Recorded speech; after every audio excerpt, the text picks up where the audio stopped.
Setiake lupa tuh karo kowe apa? Lupa tuh karo kowe apa? Ora sakokan bebagal. Sing ngakon nabuh mau sapa? Wong edan. Wani karo Koko Prabu. Ayo. Setiake. Wis tulung lu Setiake. Tulung Setiake. Ora ana kok omongan tulung.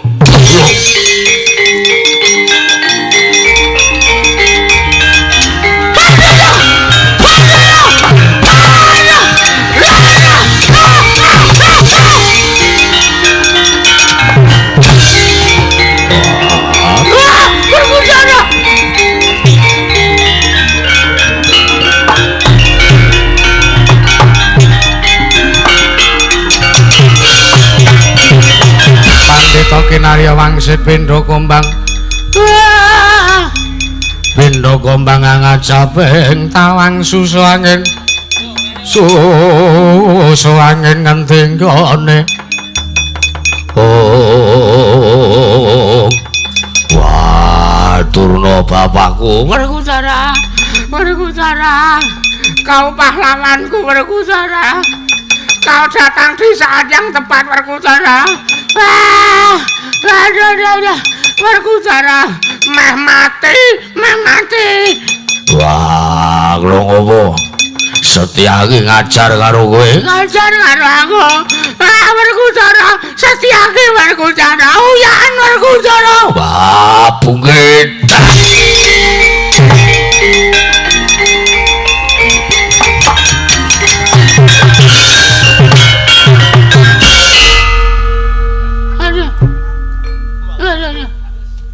Ada.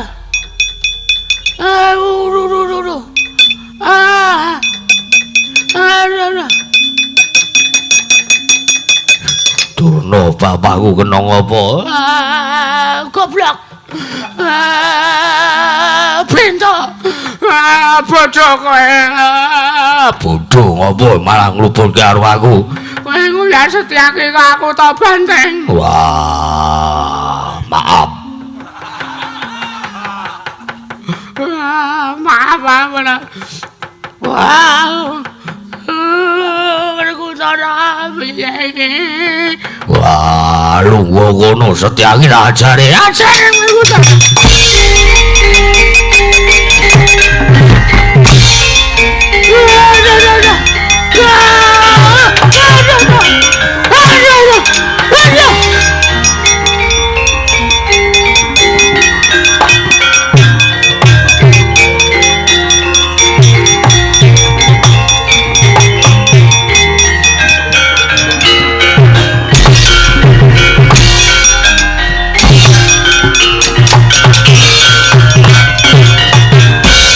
Tote lamun katututan lamun mangsa prawira digdaya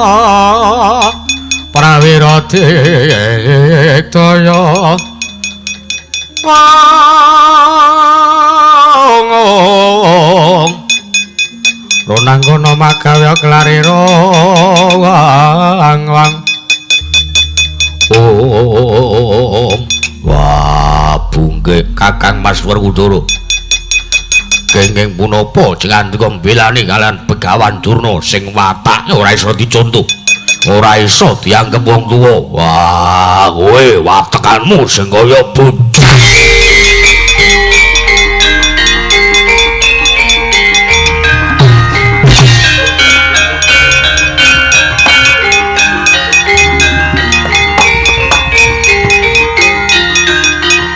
Kakang Mas Werkudara sampun kantos-kantos ngaten napa?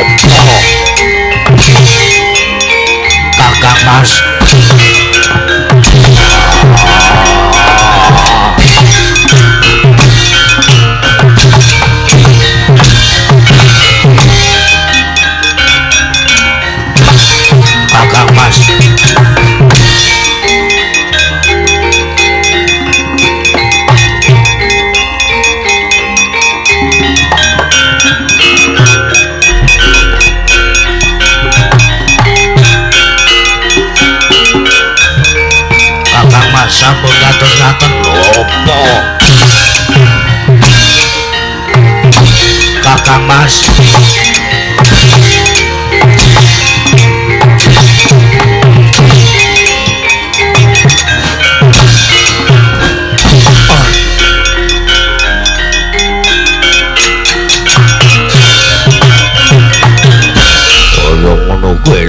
begawanmu ngajar karo bapa guruku. Wah, Bungge, nyuwun pangapunten Kakang Mas, ora ana pangapura kowe. Werkudara mandheng Werkudara.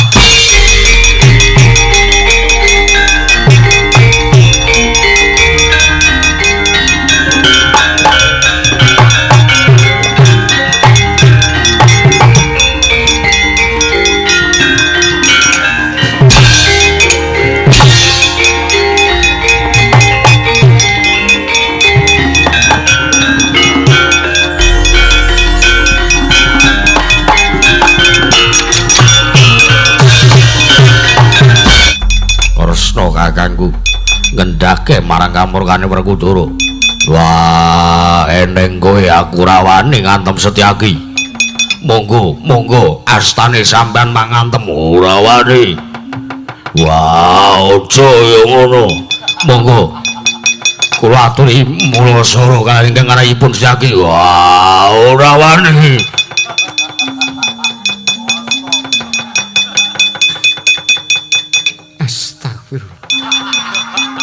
Werkudara, Jlitheng kakangku piye? sing sarek ditata atine.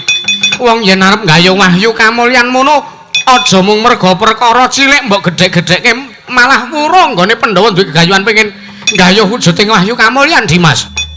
Wah, yo. Saiki tak takon karo kowe. Arep takon apa? Begawan Durna duwe watekan sing kaya mangkono apa kira-kira pantes mbok tiru apa kaya ngono kae kira-kira pantes yen to mbok tuladha minangka gurumu? Ora sebabe apa? Wah, Durna nggayuh wahyu sarana njaluk kanthi sarana peksa. Monggo wahyu ora bakal jenak yen to nggayuh kanthi sarana ingkang ora prayoga. Lah gene ngerti. Kena ngapa Durna duweni pakarti ingkang kleru, Setyaki karepe arep benerke. Mergo Setyaki ngerti Begawan Durna ki yen to tekan negara Ngamarta, aja kok negara Ngamarta tekan negara ngendi-endi mesti gawe rusuh. Setyaki arep nentremke kanan praja negara Ngamarta, malah to ajar nek ngene carane iki sing gawe rusuh ora kok Begawan Durna ning malah kowe lho Werkudara. Rungokke. Wah, yo. Kok ming yo? Aku salah. Ya aja njaluk ngapura karo aku. Aja ngapura. Aja karo aku. Karo sapa? Sakarepmu. Wah. Kowe ndek luput karo adikku Setyaki, Luputmu sing sepisan kowe mbelani pakartine Begawan Durna sing kleru. Ping pindhone luputmu kowe ngantemi adikku sing ora diluput apa-apa. Ngantemi Durna ya ora luput. Ora no.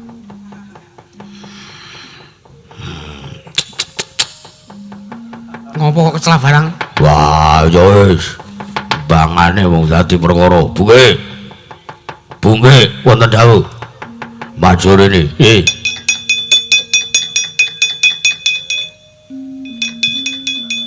Kados pundi Kakang Mas? Wah. Minta maaf. Niripun mila salaman. Setyaki manuta mbang diajar neh kowe engko. Wih. Dawa sami-sami Kakang. Dawa sami-sami Kakang Mas. Werkudara ki mbok ya aja sok kaya ngono lho. Dumeh astane ageng kok terus kaya ngoten niku. Nyun pangapunten Kakang Mas Werkudara. Wah, ora dadi ngopo. Kresna kakangku banjur saiki kudu kepiye? Tak sawang Begawan Durna nglumpukke Kurawa. Banjure tentremno kanan praja negara Ngamarta. Yen ta urung tentrem ora bakal kelakon Pandhawa nggone nggayuh wujuding wahyu kamulyan. wah, Bungge, wonten dawuh, maju. Nggih, Mas.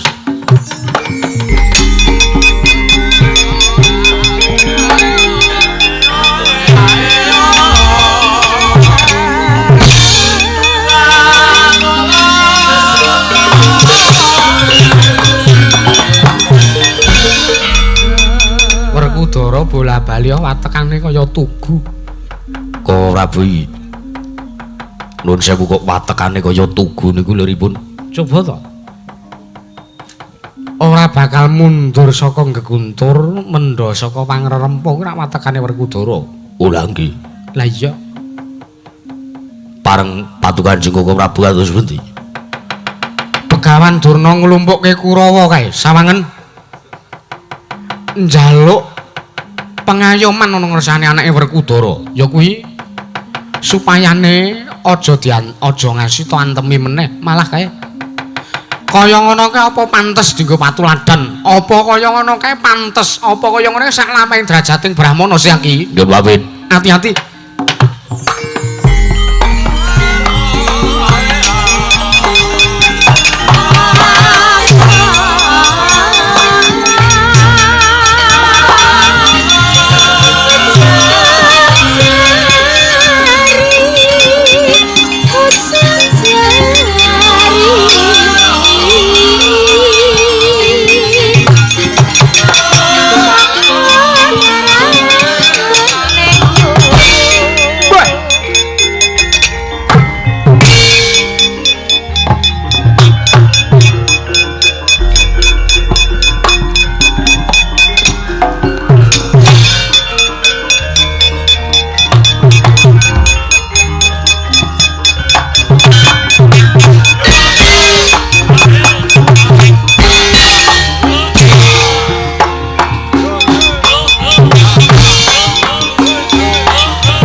Tatanan ngaglangger kancang kaya ndra mawentang-mentang kaya gendhewa. Setyaki Kakang Kartomarma babamu. Aku reti anane Kurawa segelar sepapan padha pacak baris arep mbilani karo sing jenenge Begawan Durna. Ngerti karo niate para sata Kurawa, ngerti bae. Mergo ning di papan Kurawa mesti gawe geger, Kurawa mesti gawe kisruh. Mula kang saka kuwi Setyaki sing ora nrimake. Apa-apamu kowe ora arep nrimake? Ayo, Pandhawa kon ngalah lek arep gayuh wujuding wahyu kamulyan. Kelakon Pandhawa ora gayuh wahyu kamulyan. Waton wis putung. Bau kiwa tengene Setyaki. Sartane wis gumlundung sirahe Singha Mulang Jaya. Menungso ora tatanan. Kemlewat ucap kowe ngregem jimat kowe wani ndelan wesi abang. Bapamu yen to panjen kowe sing mbok karepake supaya Pandhawa wurung gage pinangganono rupane Setyaki babar wowo. Setyaki kowe ora minggat saka pangarepane Kartomarma kelakon tak candhak sirahmu. Bathukmu tak jebleske garesku ora kitrang-kitrang aja takon dosa Setyaki.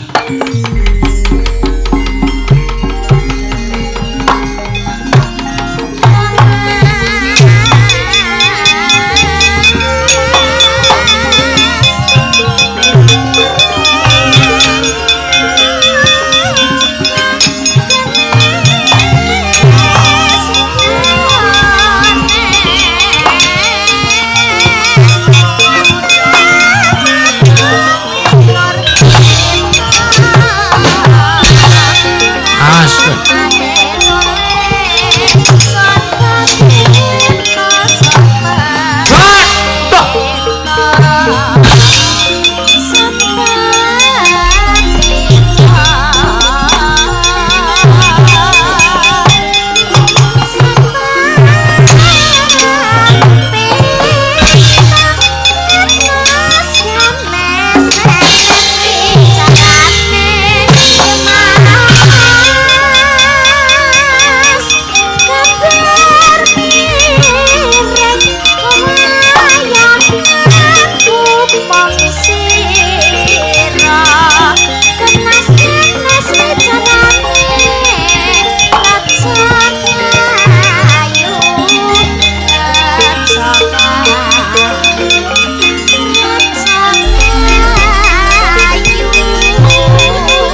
penak belas.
Sambat to. Wah, ra mungkin sambat tau. Wis lunas e. Hot. Hot. Buya. Ha. Ha. Ha. Ya. Ha.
Awas wae.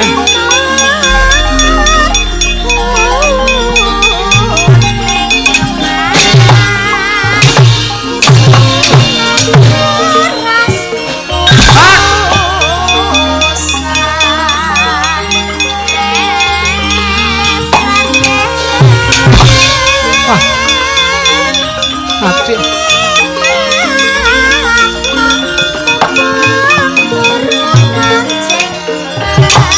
Has. Lho di mau ta yo. Ha ha. Weh.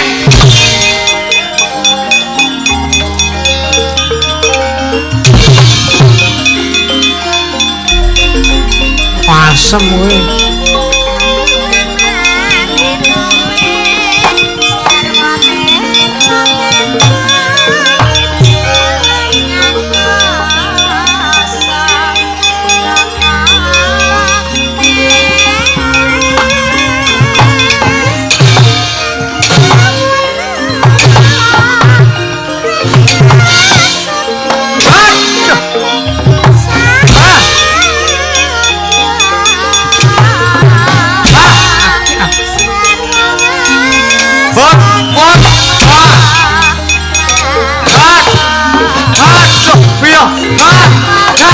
Mati wae.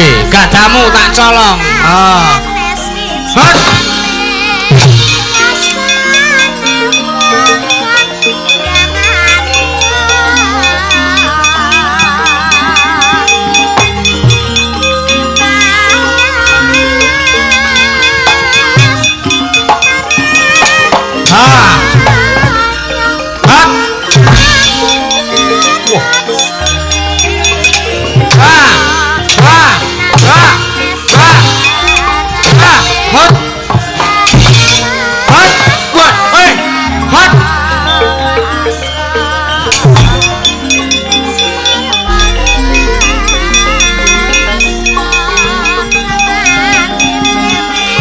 direbut sih.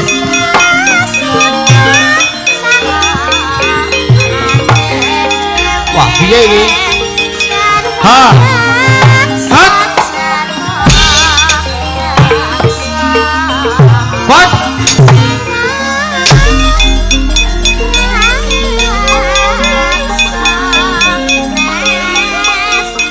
Wah.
Ora tatanan Werkudara lah kok dadi kowe ora ngewangi kelawan Bapa Durna.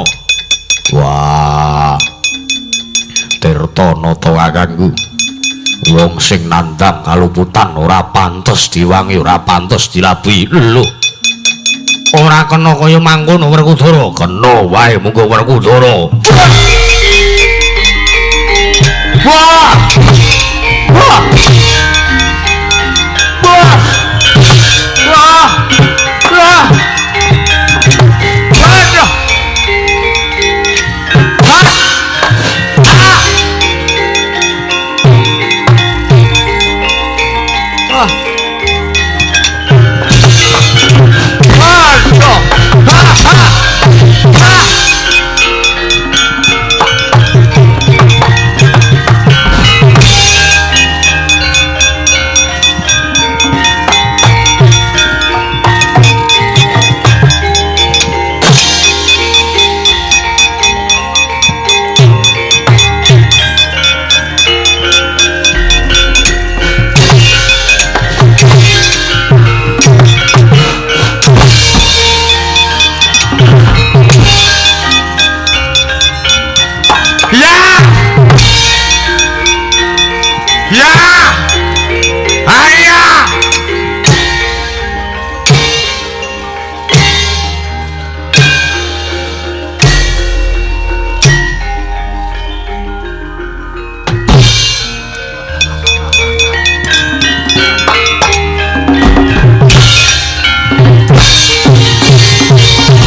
Dek Pate, Dek Cuni. Kakang Durna kula, Kakang. Niki pripun, Dek Pate?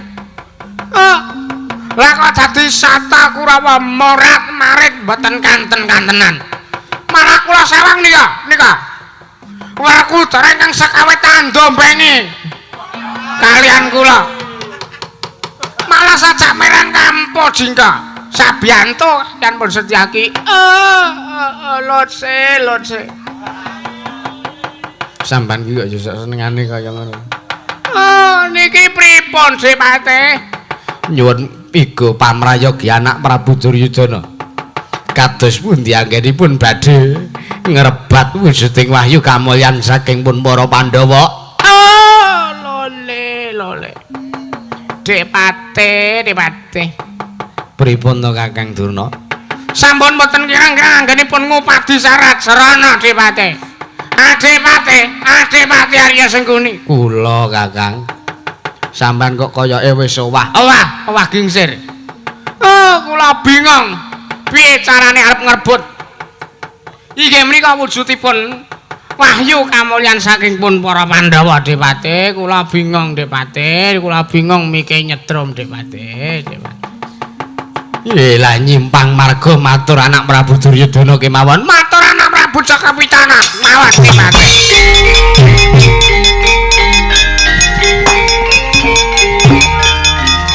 Blak-bluk.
Werkudara. Wah, Kresna kakangku apa? Nggonmu ngundurke kelan para Sata Kurawa wis katon tentrem, wis ora ana tilase. Nggone para Sata Kurawa mapan ana ing negara Ngamarta. Ya mung arasaku kok kaya ana ing ganjel. Wah. Kresna kakangku ganjel kepiye? ana perkara apa sartane ana kanan apa ingkang ewahi nganti gawe grundel manahe critang Kakang Ndrawati. Sajak kaya ana ingkang gutang Dimas. Nanging ndak rasa pancen perangane para Pandhawa ingkang ana ingkang nedheng kelangan. Nanging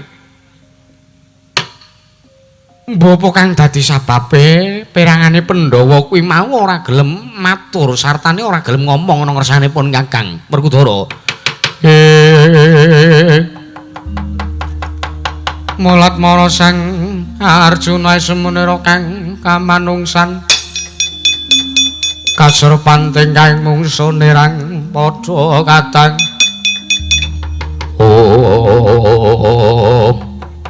Koko Prabu lepat atur diagung pangaksami. Arjuna piye Dimas? Krasa karaos kadodok manahipun ingkang raying Madukara pun pamadya. Awit midhanget pangandikanipun Koko Prabu bilih wonten peranganipun para Pandhawa ingkang nedheng kecalan utawi kelangan Koko Prabu mugi dados ing kamuningan sejatosipun ingkang koncatan dumateng menapa ingkang dados tetimbanganing manahipun ingkang rayi. Inggih menika kula koncatan garwa Madukara kalih sepisan Yayi Wara Sembadra angka kalih Yayi Wara Sri Kandi oncat saking kasatriyan Madukara Koko Prabu jagat pangesungkara wayah para jagat. Arjuna wonten timbalan kena ngapa si Adi ora matur kawit kala mau yen to garwa Madukara alorone oncat saka kasatriyan Jelamprong wonten dawuh Kakang Mas. Wei wong lenang kepiye? Wah, bojone minggat ora ndang digoleki. Werkudara, Piye? Arjuna yen to kelangan garwa tunggale isih akeh. Oh iya. Wah, ning piye-piye wae. Garwamu sigarane nyawamu kuwi ya Gur Sembadra ya lara ireng. Gelem ora gelem carane kowe kudu goleki. Kakang Mas, Piye? kula sampun mados lumantar paningal batin. Kula nyumurupi jagatipun ingkang rayi inggihipun Yayi Wara Sembadra kaliyan Yayi Wara Sri Kandi menika katingal peteng. Prasasat kadedene katutupan mega peteng. Mboten sagedipun mangertosi dumunung wonten pundi Kakang Mas wilah jagat pangestungkara. Nek wis kaya ngene iki apa ya bakal kira-kira bakal kelakon nggone para Pandhawa duweni gegayiwan kepengin gayuh wujuding wahyu kamulyan. Wah, Jelamprong Wonten timbalan bojomu ngrepoti. Nek Pandhawa pancen pengin gage gayu wujuding wahyu kamulyan ndanggon bali. Wah, teglithih separan-paran ora gelem bali. Nuwun sewu Kakang Mas kula piyambak ugi bingung raosing manahipun ingkang arajipun Arjuna. Krana awit sampun boten kirang-kirang anggen kula ngupadi Yayi Wara Sembadra kaliyan Yayi Wara Sri Kandi. Nanging dumugi sepriki dereng wonten trontong-trontong selain pepadang wonten pundi papanipun Yayi Wara Sembadra lan Yayi Wara Sri Kandi. Kresna kakangku. Werkudara piye? Prayogane kabeh perkara iki dipasrahake ana ngersane abiyasa kakangku ing Saptarga. Prayogane ngono Dimas. Lajeng kados pundi babagan kawontenanipun garwa Madukara inggih semah kula pun Sembadra kaliyan Wara Sri Kandi Koko Prabu Ora usah diurusi. Nek pancen isih butuh karo kowe, ora yo bali dhewe. Waduh mboten saged Kakang Mas. Ora turno liyane karo yo isih akeh. Wah, nek mung pengen durusi sartane pengen nuntaske hartane kanepson bojomu pirang-pirang gone. Raosipun menika benten kaliyan Wara Sembadra kaliyan Wara Sri Kandi. Kula pun entuk informasi. Wah, bungke rasa melu-melu mboten. Yayi Setyaki aja kandha-kandha lho. Mboten Kakang. Mriku wadi aib keluarga. Kajengipun singantika Kakang Mas Arjuna kemawon ingkang pirsa. Arjuna wonten timbalan bakune nganti kelawan kadangmu ya Yayi Prabu Darmakusuma sowan ing Saptawarga. Monggo Kaka Prabu kula dherekaken. Wah, jlitheng Kakang kaya tak dhereke Kresna Kakangku.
Langan ing kalang ana kelarawan dan monsara.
Sakmadyaning negari awasta negari harga belah pramila senebat negari harga belah krana dumunung kraton negari mapan wonten sak lengkeng harga mataya sinten ingkang arsa lenggah aning madyaning dampar kecana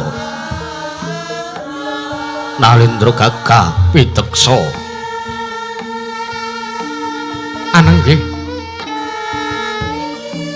Sang Prabu Sasra Mardawa negari narga belah kedaton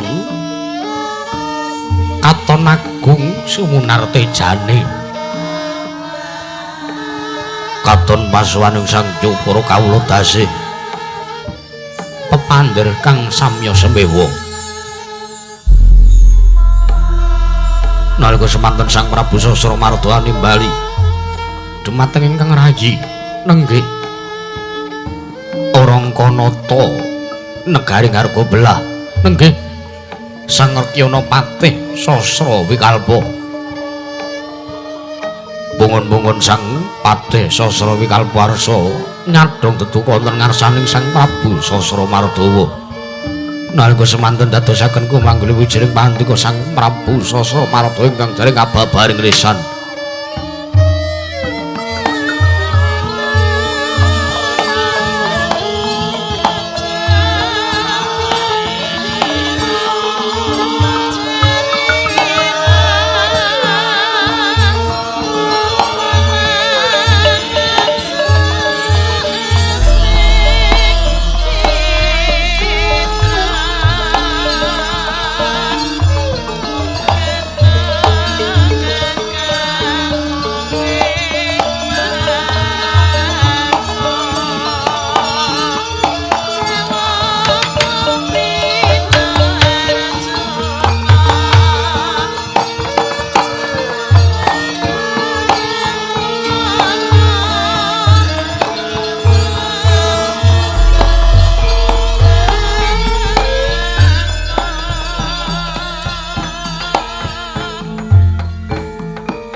ya jagat pangestu ngoro ya bondo bandaku ya ngamalku dhewe. Yai kadang ingsun kadanging pun kakang Yai Patih Sasra Wikalpa pun pangandiku adhawuh paduka Kanjeng Koko Prabu Sasra Mardawa banget. Menungso ora tatanan Prabu Sasra Mardawa ora nganggo banget. Koko Prabu sewu lepat agung pangaksami kepareng kula ngaturaken sembah pangabekti kula kunjuk sandhap paduka Kanjeng Koko Prabu Sasra Mardawa. Yo Yayi Patih Sasra Wikalpa tak tampa ora liwat pangestuning pun Kakang Wetampana Yai. Sampun sanget anggen kawula pundi karya jimat aripe ndaherana kasantosanipun ingkang ngarayi pun Patih Sasra Wikalpa Koko Prabu. Wah, kahanan negara ngarga belah ingkang kahanane katon gumebyar. Kondang ingsun ya panjenengan ingsun nata ing harga belah Prabu Sasra Mardawa prasasat kumandang ing asmaning sun ngebaki jagat ngrebeki kupinge menungsa sak Madyapada. Yayi Sasra Wikalpa. Yai estunipun ugi boten maiben jalaran paduka Kanjeng Koko Prabu menika estu nalendra ingkang sekti kalintang jayaning perang. Tur paduka menika nalendra nanging sinembah dening para nalendra. Ayo ayi Patih wonten timbalan sinuwun togok karo mbilung nendi. Waduh teng tumpukan ngisor dhewe niku. Wah, kae abdi ora ngerti dilabuhi. Kae abdi ora ngerti marang kewajiban. Nang ora dadi ngopo Patih? Merga nggonku bakal sak pirembagan kelawan kowe iki mengko yen to ana suwane togok karo mbilung mesti mung bakal ngewahi-wahi sartane mung bakal gawe bingung manah ingsun. Pareng matu kados pundi Koko Prabu? Patih wonten timbalan.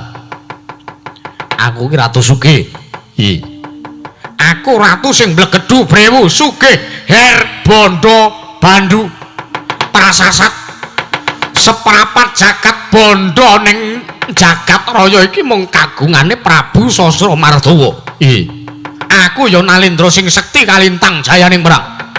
Ora ana nalendra sing wani nantang karo nalendra ing harga belah.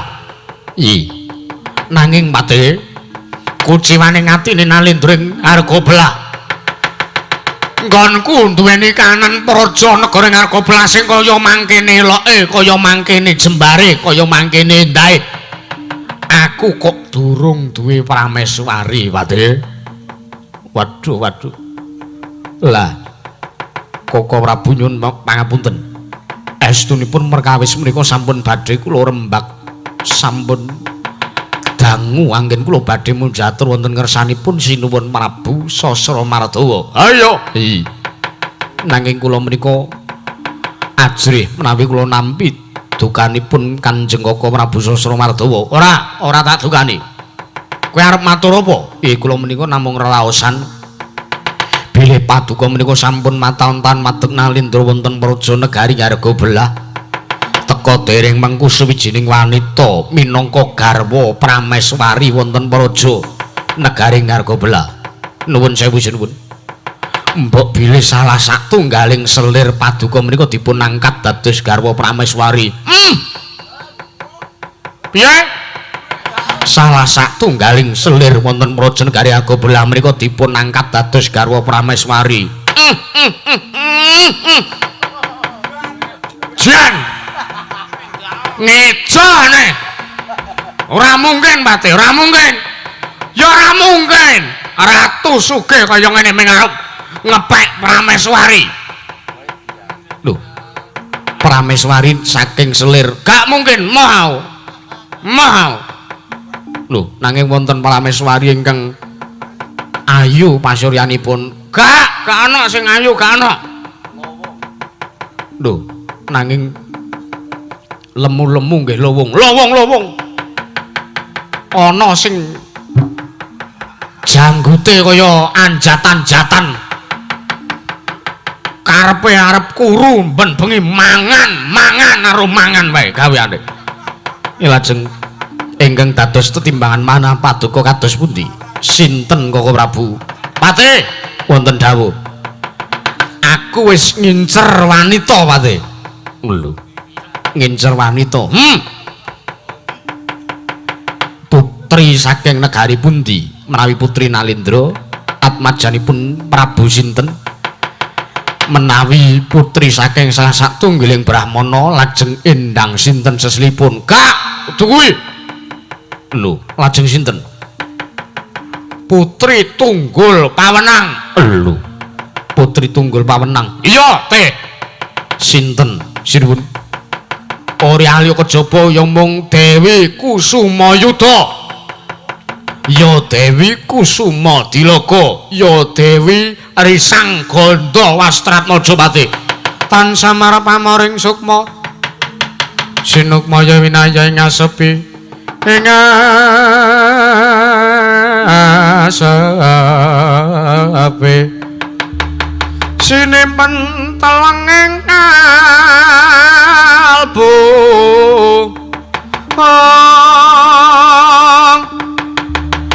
pambukaning warana tarlen saking liya playabe ngaluyup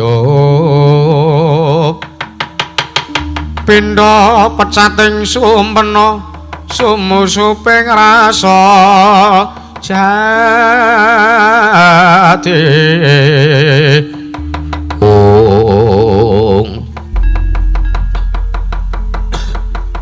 Koko Prabu kula nyuwun pangapunten. Piye, Pate?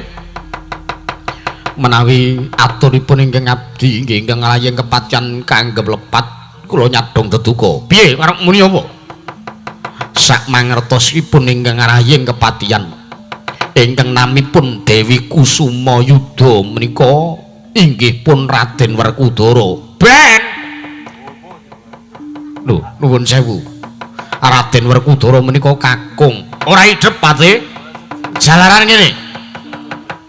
Nggonku kepengin mengku kelawan Dewi Werkudara ya Dewi Kusumayuda ya Dewi Kusuma Dilaka ya Dewi Wijasena ya Dewi Bratasena kuwi ora semata-mata nika napa ora mung merga olehku tresna karo sing jeneng Dewi Werkudara nanging aku nampa sasmita saka para Jawata. Biyo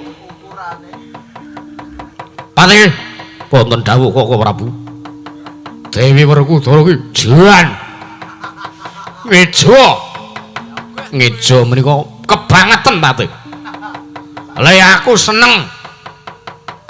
Goyangane lho, Teh. Raden Werkudara menika piyai kakung ben. Merga dawing dewa aku bakal nampa wujuding Wahyu Kanalindran yen aku mundhut garwa Prameswari. Kelawan ya kuwi Dewi Werkudara. Oh, mekaten sinuwun. Ya. Mula senajan to atiku ora tresna karo Dewi Werkudara sing baku Dewi Werkudara kelakon tak boyong minangka garwa Prameswari. Ana ing praja negara Ngargobelah. Oh, inggih suraken dawuh. Lajeng marang paduka Koko Prabu kados pundi? Yayi Pati wonten dawuh. Babar pisan. Wadyabala sing gelar sepapan saka Wadyabala saka negara Ngargobelah.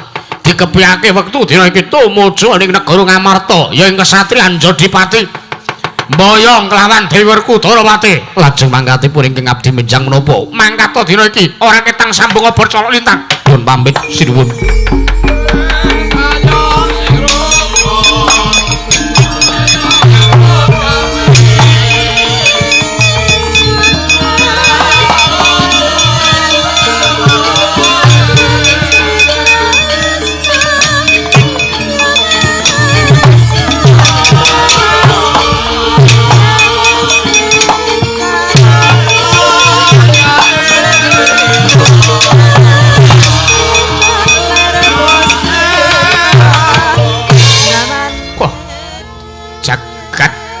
Pangestunkara. Yayi calon garwaning pun Kakang Yayi Dewi Werkudara. Entenana ing kesatrian Jodipati pun Kakang bakal prapta nglamar kelawan sira garwane wong kathah. Anu pun Kakang Yayi.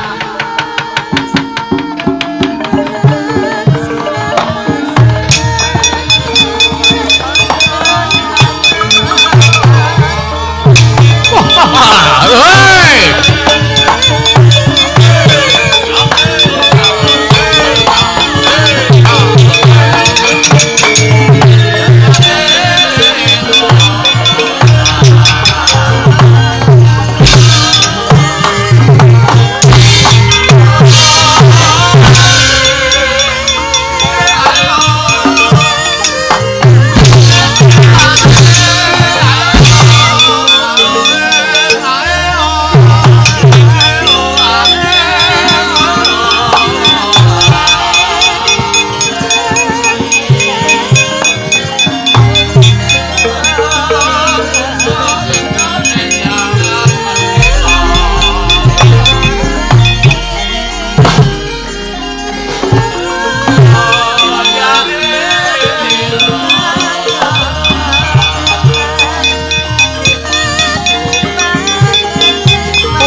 Gusti maning kula nyatong nyawa. Gusti maning kula nyatong nyawa.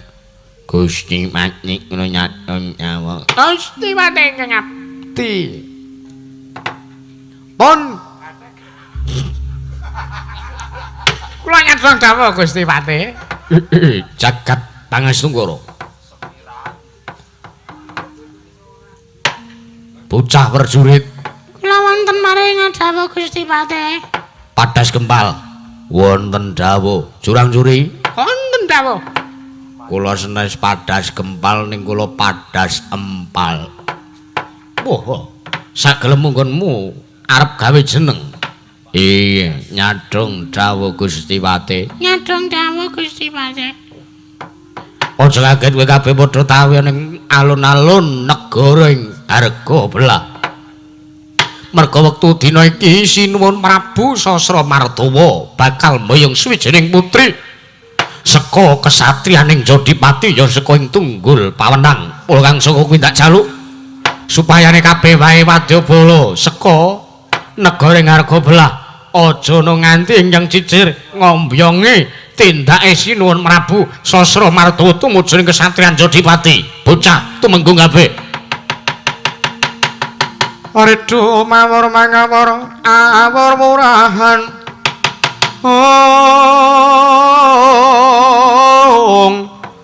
ngarane ngajurit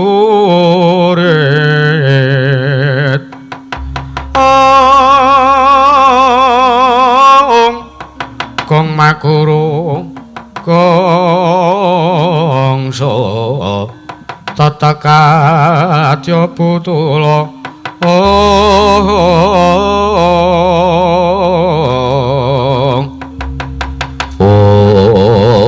ngaten ingkang abdi nyuwun pamit. Ngaten ingkang abdi nyuwun pamit, nyuwun pamit, nyuwun pamit, nyuwun pamit Gusti Pati. Paparwisan sing ati-ati aja kaya bocah cilik, kabeh wae aja nganti ana sing keri. Bocah tumenggu.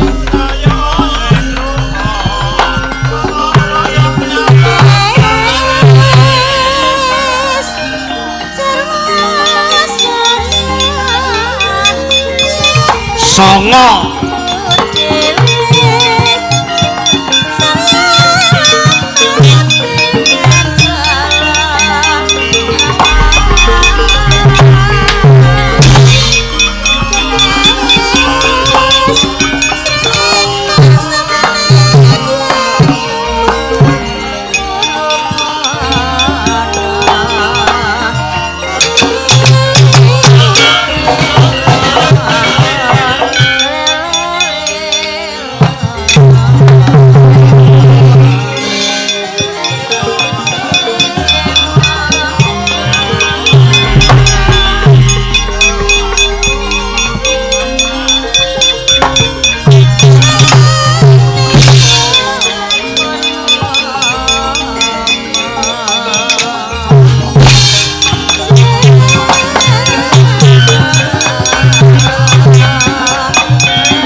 Ngapa emer blak-bluk blak-bluk.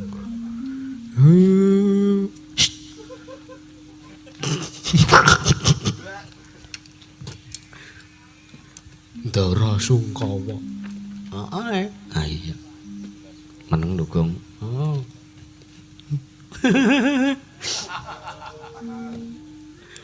Menengo malah.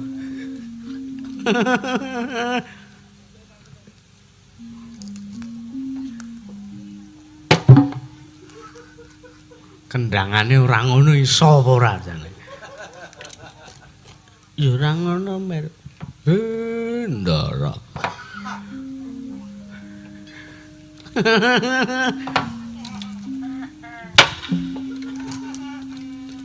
Kok katon Sungkawa enten apa, Ndara? Kakang Semar. Pripun? Wah!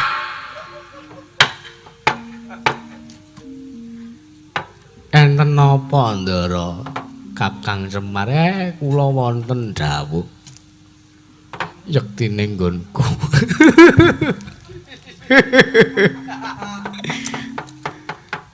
Pripun mboten sagagas celeng-celeng niki. Yektine nggonku nandang Sungkawa iki suasana sedih malah cengengesan. Udu aku kok. Nggonku nandang Sungkawa, Kakang. Pun mboten sida Sungkawa. Enten apa?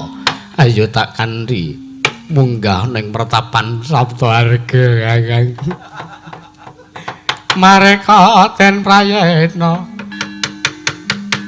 Semurire seka balik. Titiane kondo.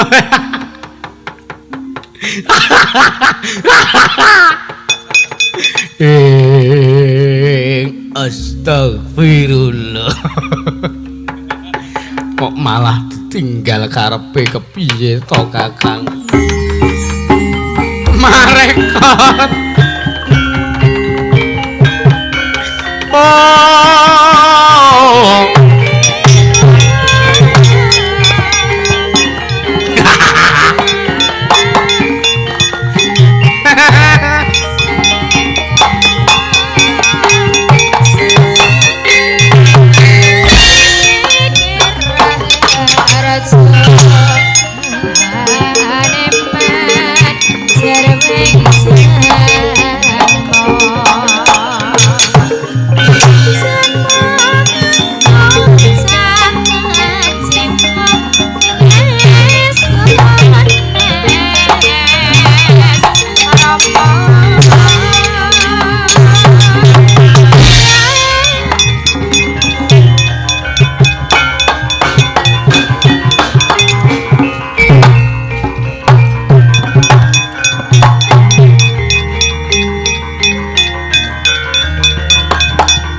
Udang jeruk ya.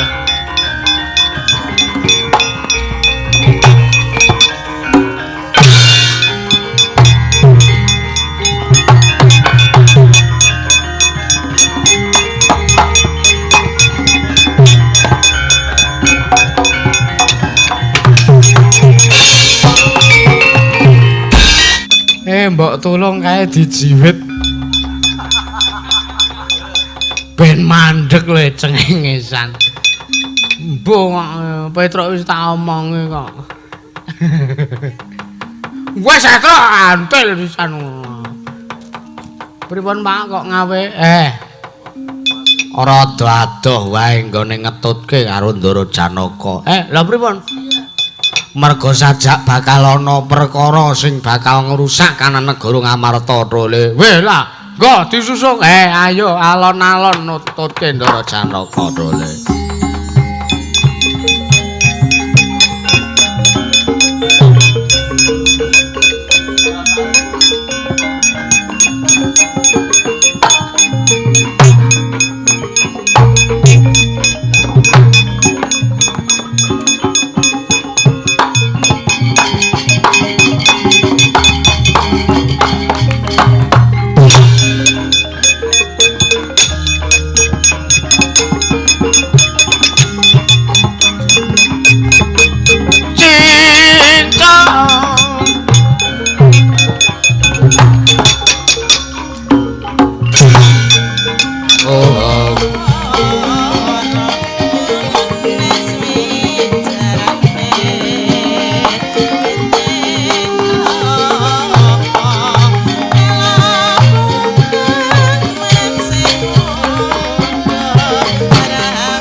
Astungkara Sidam kulup Putu Prabu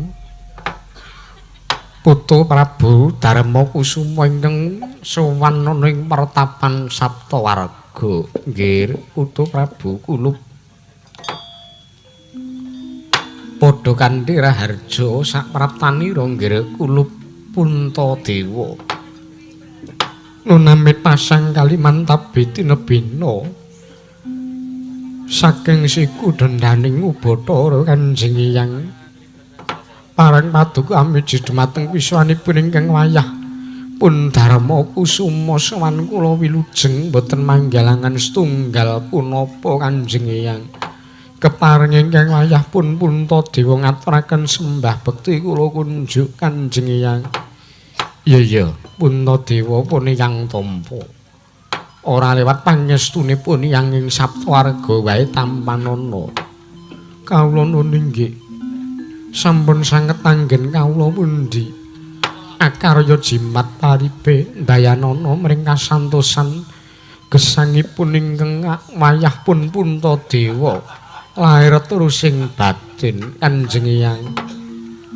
apa dene Kaki Prabu Ndarawati Kaki Prabu Kresna padha kanthi raharja sakrawuhe Kaki Prabu Ndarawati nunamit pasang Kalimantabi Kanjeng Hyang dene beneng kula dene dumawing tamang tuwang kepareng kula ngaturaken sembah bekti kula kunjuk Kanjeng Hyang Wiyasa iya nggih Kaki Prabu wis pun Hyang tampa ora liwat pangestunipun Hyang tampanana nun inggih sampun sanget anggen kawula pundi Werkudara Bratasena putuku cah bagus wong jlunet wong gagah padha kanthi raharja sak sowan mono ngarsanipun Hyang nggir wah ya abiyasa kakekku slamet tekane Werkudara ora ana alangan swiji apa aku ngaturake basaku katura wiyasa kakekku iya tak tampa ora lewat pangestunipun Hyang tampanana yo abiyasa Hyangku tak tampa Panakawan Bagong melu sowan mrene nggih padha raharja Panakawan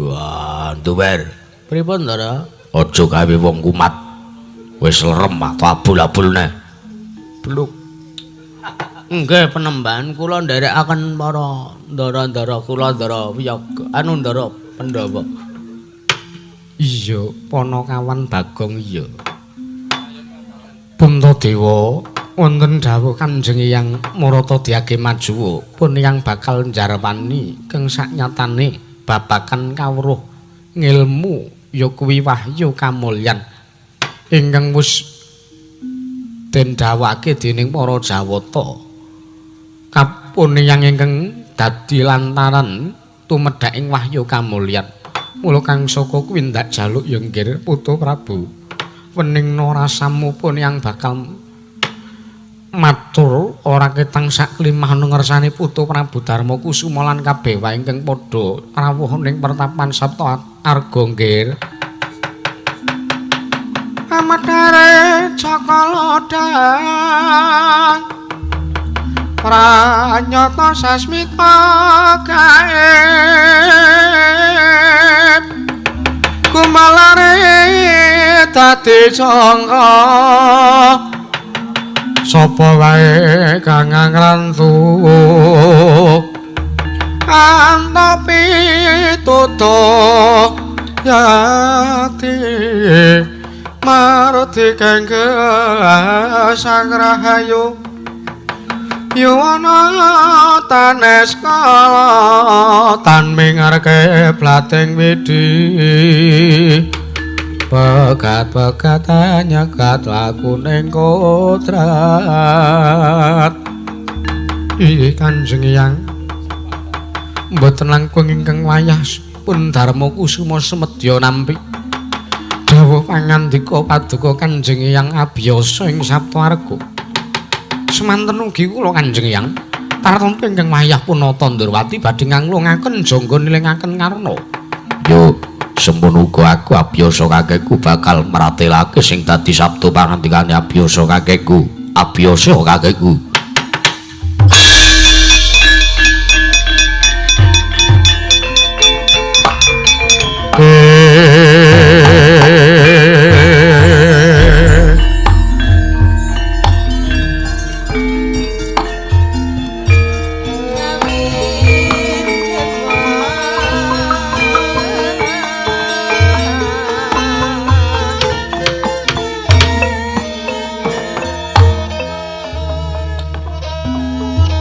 Putu Prabu Puntadewa wonten maring adhawuh Kanjeng Hyang Kaki Prabu Ndrawati kula wonten mandika paduka Kanjeng Hyang yektine apa ingkang sira gayuh ya ingkang aran Wahyu Kamulyan kuwi yekti kanugrahaning dewa kuwi mboyana kang mawujud ya nggih merga mulya mulyaning lair lan batin mono ingkang bisa ngrasakake tuwin ingkang bisa nggunakake rasa pangarasa lereming pancandriya kuwi mboyali kejaba mung titah ingkang bisa nampa kelawan uripe nggone gumelar ning Madyapada inggih Kanjeng Hyang lawardine Wahyu Kamulyan mono Wahyu Kamulyan dudu kok wujuding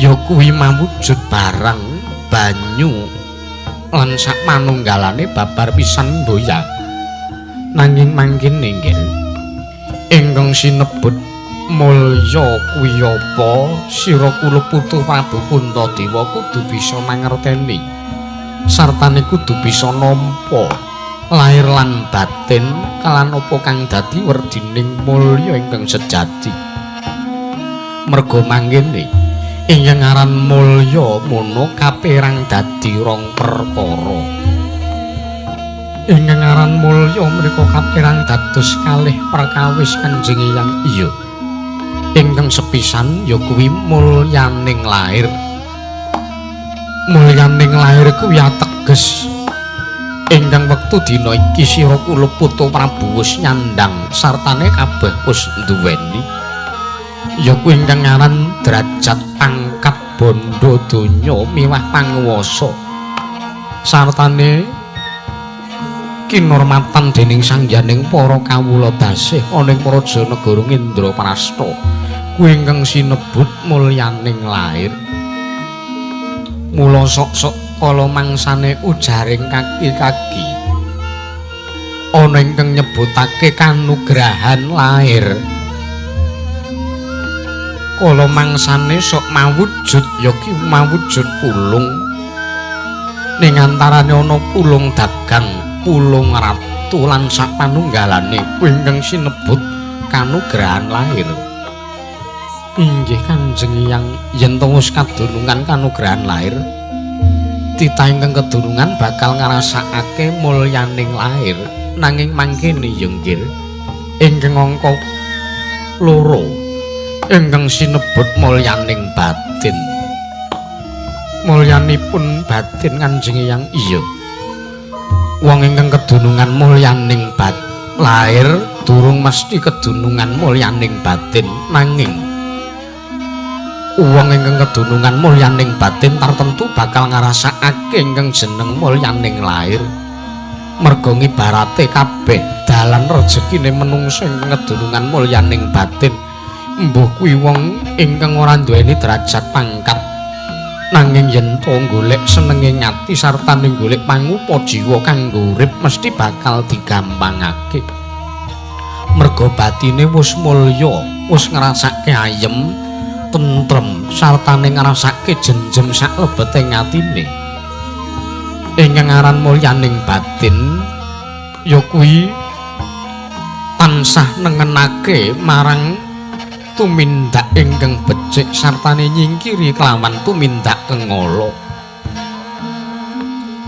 Ing antarane Pandhawa wis nglakoni kuwi kabeh jernyatane pun yang percaya kalamun to Pandhawa kuwi ingkang dadi utusaning adil mbrasta angkara murka. Kuwi ingkang sinebut mulyaning batin. Mulyaning batin kuwi ngibarat wong ngibarate menungsa ingkang mlaku ana saktelenging padanging padang pasir. Iya ana kawan bener. Nggih. Ketiban kambil bluk modar. Kuwi ingkang sinebut mulyaning batin ya nggih. Inggih Kanjeng Hyang, lah mangkene pun yang mung arep matur sartane mung maring piweling kelawan sira kula putu Prabu Puntadewa. Aja tansah kendhat, aja ngasih kendhat nggonmu tansah ngenake marang tumindak bebener. Bener ingkang luput njejege ingkang bengkong sartane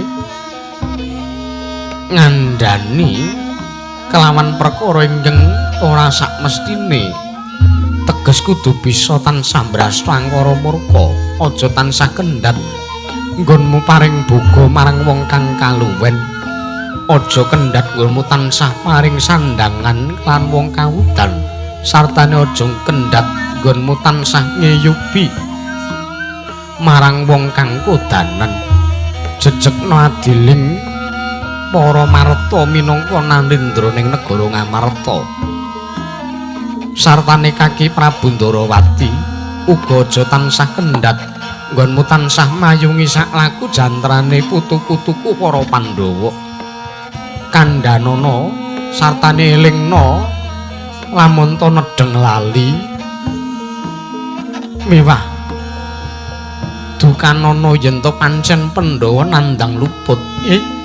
Sendika ngestaken dawuh Kanjeng Hyang.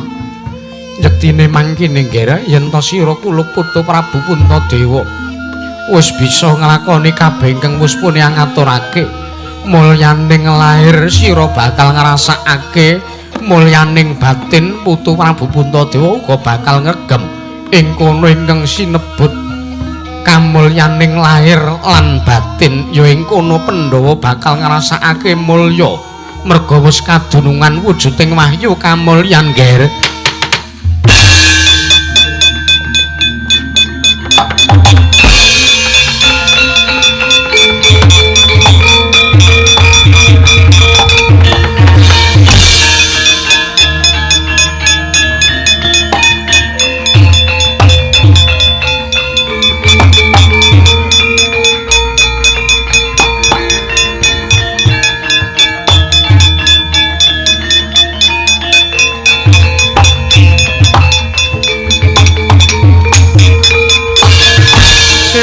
Pantara retri amung cipta pukulun tanana liyan kaeksi mila katur kang cundha maneh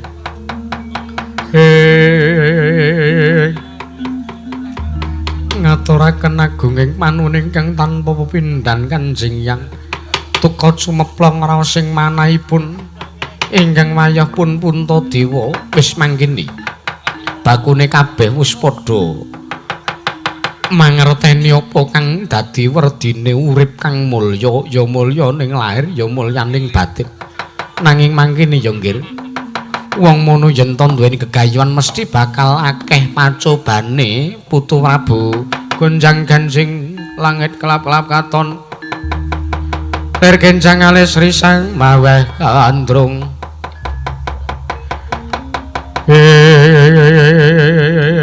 Dereng ngantos paripun sami mbal wacana. Kasaru pelajaripun Sang Lurah Semar Badranaya ketiwasan penemban.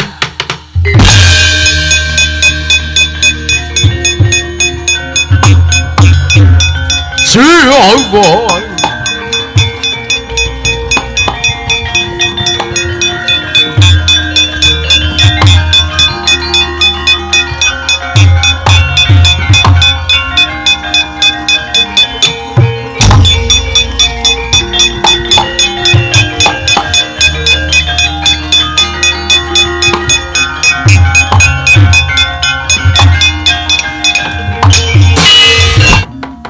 Kyai Semar mlayu-mlayu ana apa Kyai?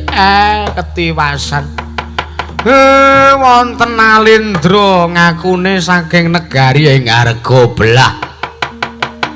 Prabu Sasra Mardawa kaliyan patipun Sasra Wikalpa ngamuk punggung madosi Dewi Werkudara penemban. Baitan.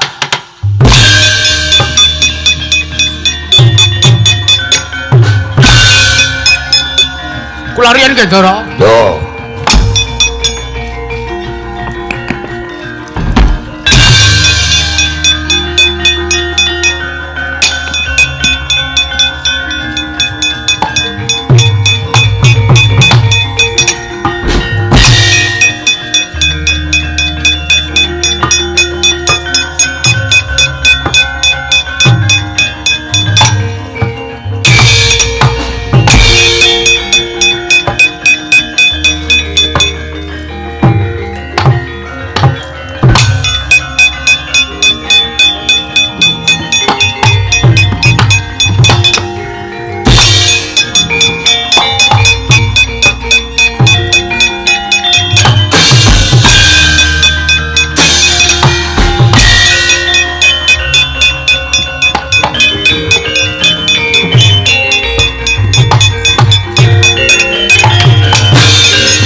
Swamya ngamrengengan kadhe karananing kaswase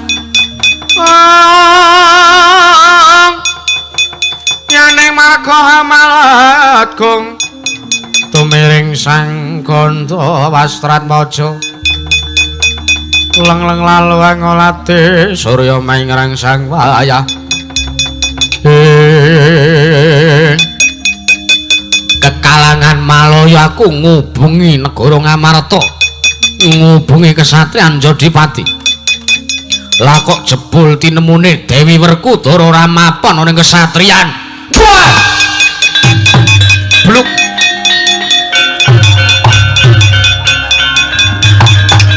wah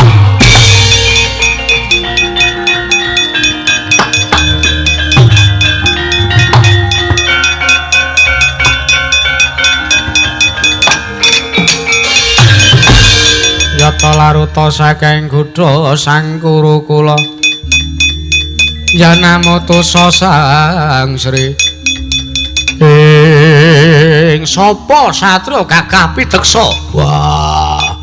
Raden Werkudara. wah Werkudara Dasar Branyata kowe putri lanang. wah putri kowe ayo manuta tak boyong ning negarane Sinuwun Prabu Sasra Mardawa ana ning negara Argabelah arep dipundhut garwa Prameswari Cangkembe.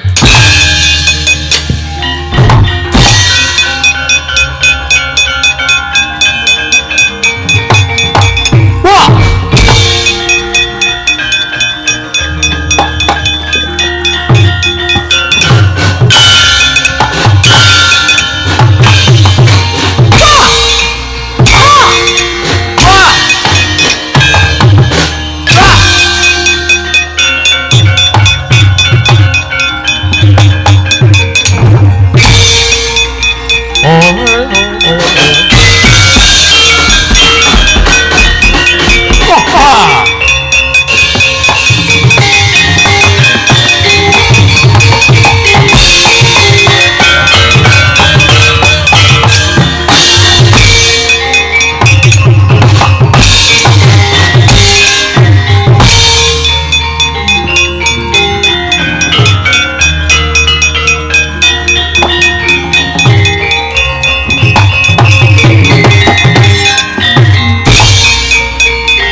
kaswanyang ambreng engkang kadhe karenane kaswase lho Yayi Patih R Sumianto mundur. Koko Prabu ketiwasan, Koko Prabu ketiwasan piye? Dewi Werkudara ngamuk punggung. Lho, wah, garwane pun Kakang.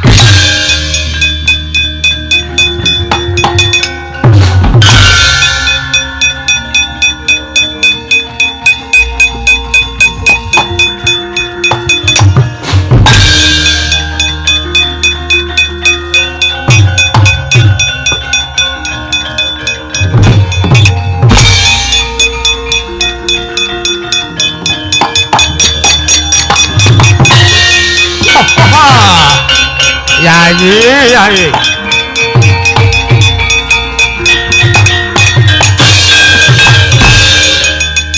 lam parjiwat boyo merat boyo ingsun sun remet dadya ndika Yayi garwaning pun Kakang. Wah kowe sapa? Nalendra Arga Belah Prabu Sasra Mardawa. Dik Yayi garwane pun Kakang. Yayi Werkudara. Wah, medoke karo Werkudara. Wah, dawing dewaku kinen mundhut garwa kelawan sira. Yayi, mbuh kowe lenang, mbuh kowe wedok. Aku bakal entuk wujuding wahyu kanalendran yen aku mundhut garwa kelawan kowe. Wah.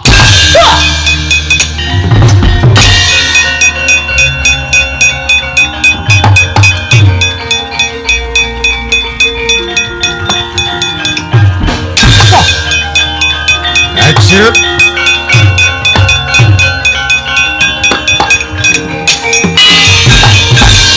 wah jejantunging kalbu kowe arep tak tresnani ora-orane kowe tiba ning Padasuri kowe bakal tiba ning kasur babut kowe kok malah mulasara karo aku to Yayi Werkudara aja kaya ngono. Wah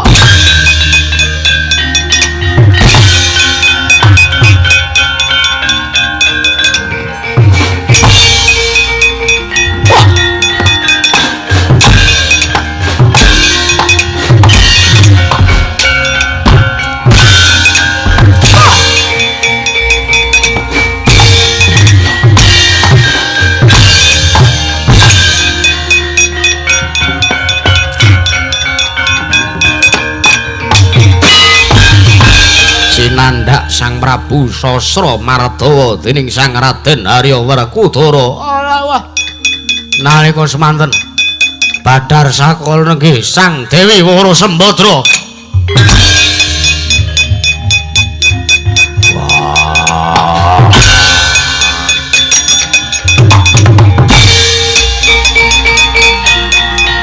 Aduh.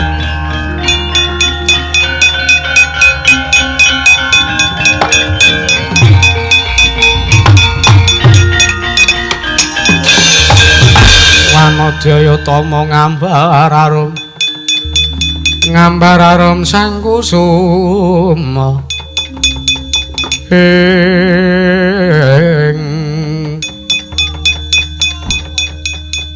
wah sibluk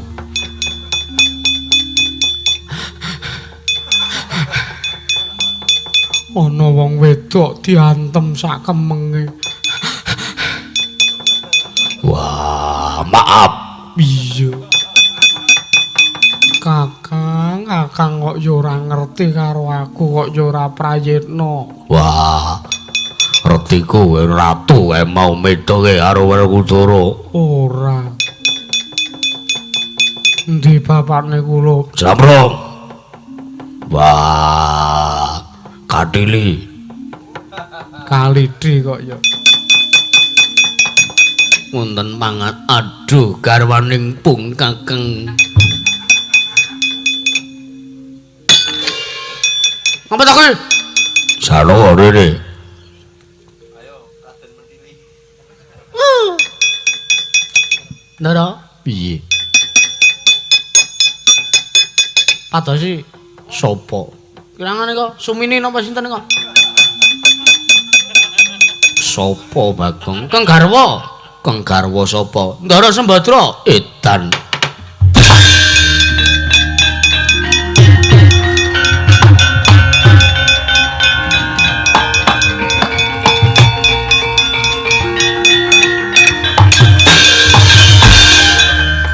Garwaning pun Kakang wong ayu, wong ayu.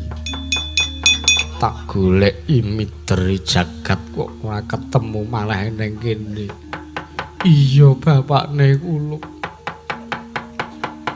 Aku njaluk ngapura ora iso nemokake kelawan sira. Iya ora apa-apa. Mergo saknyatane lair batin tresnane Arjuna karo kowe.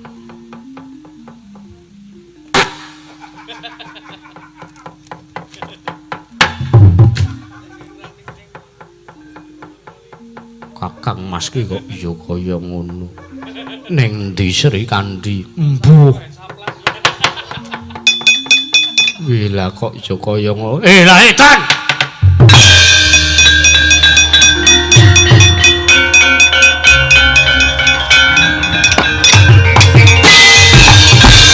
Menungso ratap tanan kowe. Matene karo ratu Gusti Kusuma Prabu Sasra Mardawa. Ora sah aeng-aeng.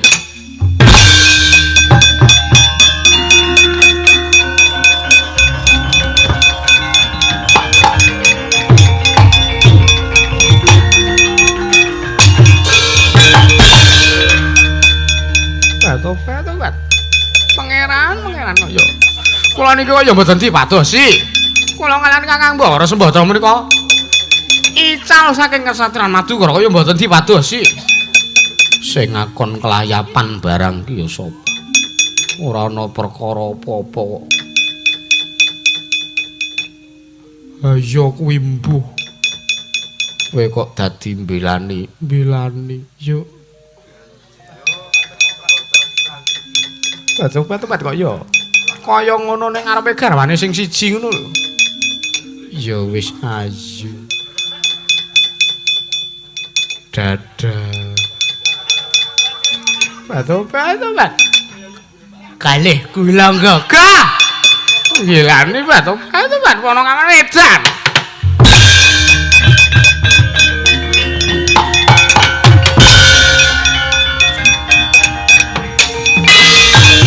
Arsama dange dalan tumong paneng sapuca ing wukir marababang sumirat bluk keneng sarating surya megalan gunung gundul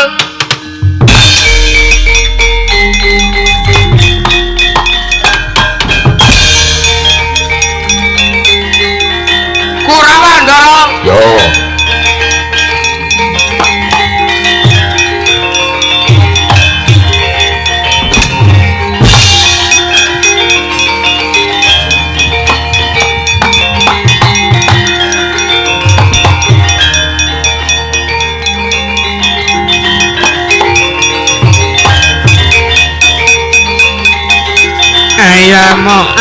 amo.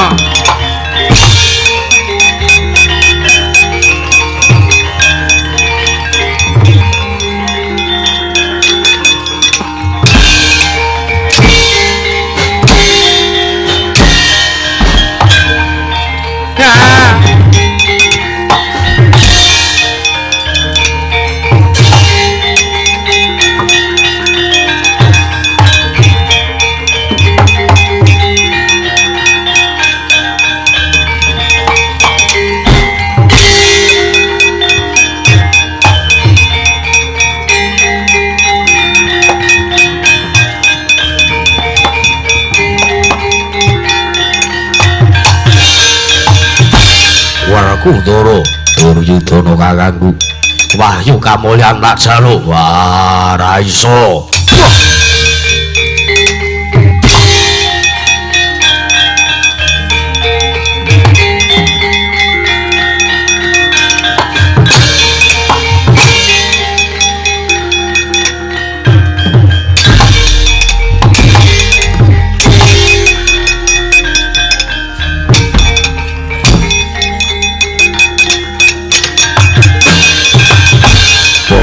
ngono. Mundur mawon, Den.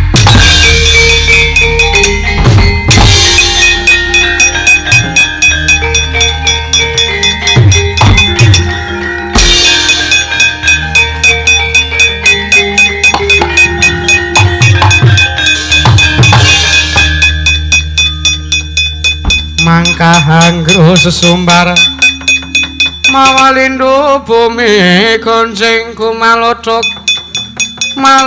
guntur katok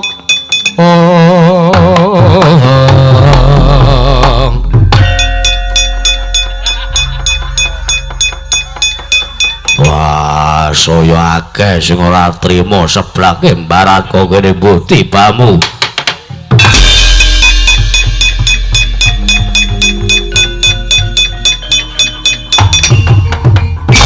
no no ne no no no no no no ne no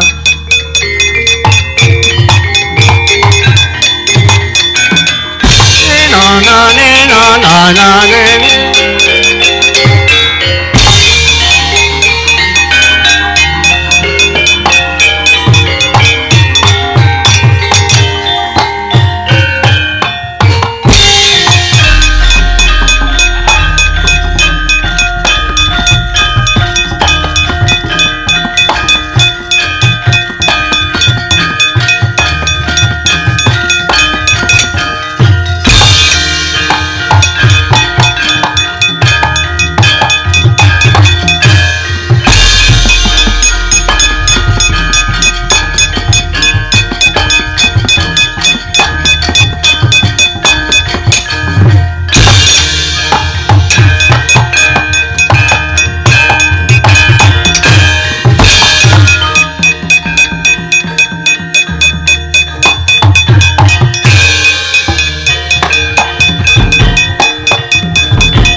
matur sembah nuwun Ndara Werkudara Semar ya nggih.